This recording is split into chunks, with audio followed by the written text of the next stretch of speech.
Ito na yung full tutorial ng ating pag-download ng MRT tool or pag-register ng MRT tool. So dito type lang natin sa Google yung mrttool.com. Yan. Tapos skip lang natin pag may lumalabas na ganyan. Skip lang natin lahat yan. Para kasi mga ads lang tong mga ganito. Skip lang natin yan. Skip lang natin yan.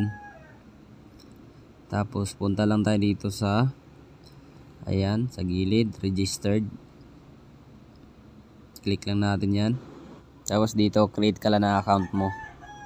So, ako na-create na ako kaya yan na yung nakalagay, no? So, tapos dito swipe lang natin pataas. Kasi ida-download na natin yung mismong tools. Ayan, click lang natin download. Tapos dito, so pag may lumalabas na ads, skip nyo na lang.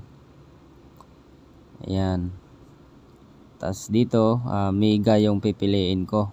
Mega download. Ayan, kasi mabilis to. Ayan, tapos click lang natin yung download.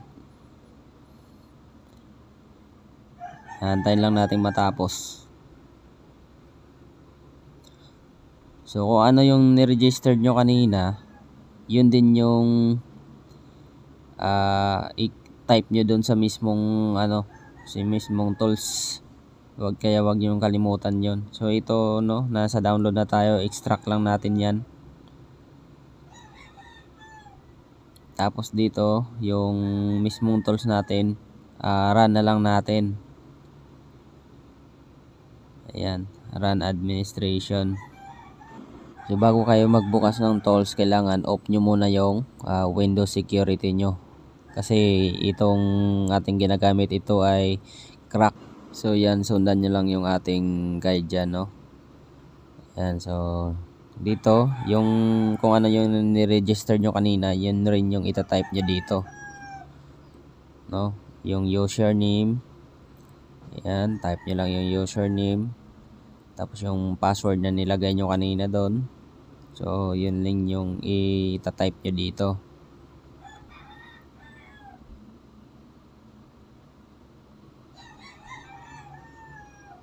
So ayan, so check nyo yung box para pag bukas nyo ng tools, maka-direct na siya. Click nyo na lang yung login. So ayan, ganyan lang kadali. Ayan, okay na siya.